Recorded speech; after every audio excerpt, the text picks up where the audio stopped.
ఎన్నికలకు కూడా అద్దు పద్దు ఉండాలి. రేవంత్ రెడ్డి పరిపాలనకు కేసీఆర్ నాయకత్వానికి నక్కకు నాగలోకానికి ఉన్నంత తేడా ఉన్నది.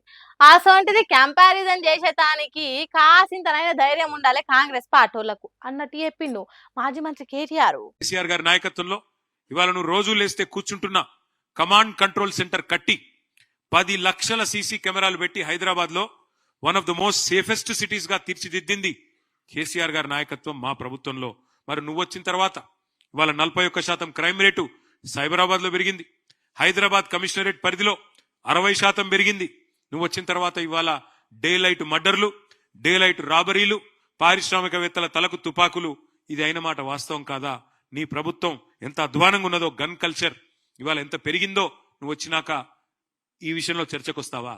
ఇక మొన్న రోడ్ షో పెట్టినప్పుడు సీఎం రేవంత్ రెడ్డి జూబ్లీహిల్స్ లా చెత్త పెరిగిపోవడానికి కారణం అప్పటి పాలకులే అన్నట్టు మాట్లాడింది కదా.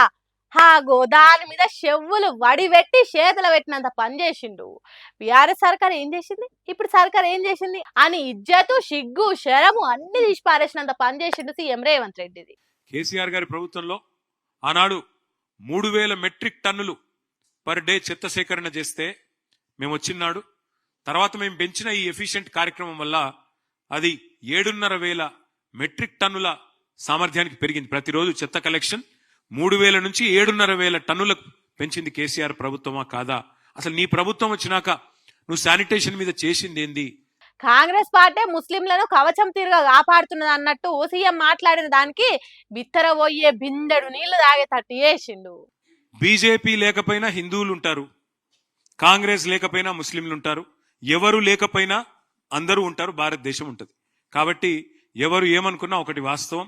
ఇవాళ ఇట్లాంటి అడ్డగోలు మాటలు మాట్లాడే ముఖ్యమంత్రికి ఒక మతాన్ని అవమానించినట్టుగా, కాంగ్రెస్ పార్టీ లేకపోతే ముస్లిం లేకపోవడం ఏందండి? అంటే కాంగ్రెస్ పార్టీ పుట్టక ముందు ముస్లిం లేరా?